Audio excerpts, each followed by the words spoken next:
Leviticus 23. The Lord spoke to Moses, saying, Speak to the people of Israel and say to them, These are the appointed feasts of the Lord that you shall proclaim as holy convocations. They are my appointed feasts. 6 days shall work be done. But on the seventh day is a Sabbath of solemn rest, a holy convocation. You shall do no work. It is a Sabbath to the Lord in all your dwelling places. These are the appointed feasts of the Lord, the holy convocations which you shall proclaim at the time appointed for them. In the first month, on the 14th day of the month, at twilight, is the Lord's Passover. And on the 15th day of the same month is the feast of unleavened bread to the Lord. For 7 days you shall eat unleavened bread. On the first day you shall have a holy convocation. You shall not do any ordinary work, but you shall present a food offering to the Lord for 7 days. On the seventh day is a holy convocation. You shall not do any ordinary work. And the Lord spoke to Moses, saying, Speak to the people of Israel and say to them, When you come into the land that I give you, and reap its harvest, you shall bring the sheaf of the firstfruits of your harvest to the priest. And he shall wave the sheaf before the Lord, so that you may be accepted.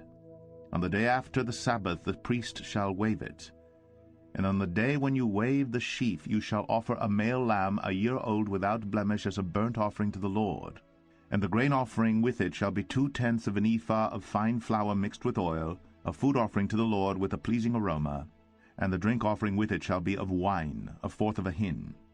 And you shall eat neither bread nor grain, parched or fresh, until this same day, until you have brought the offering of your God.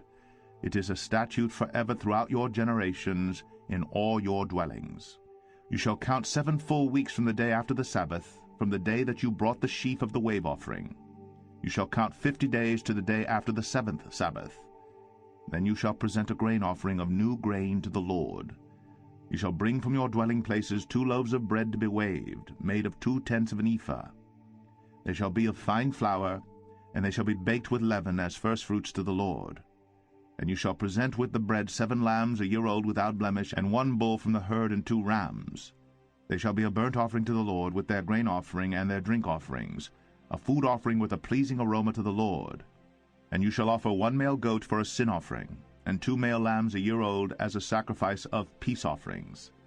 And the priest shall wave them with the bread of the firstfruits as a wave offering before the Lord with the 2 lambs. They shall be holy to the Lord for the priest. And you shall make proclamation on the same day. You shall hold a holy convocation. You shall not do any ordinary work. It is a statute forever in all your dwelling places throughout your generations. And when you reap the harvest of your land, you shall not reap your field right up to its edge, nor shall you gather the gleanings after your harvest. You shall leave them for the poor and for the sojourner. I am the Lord your God.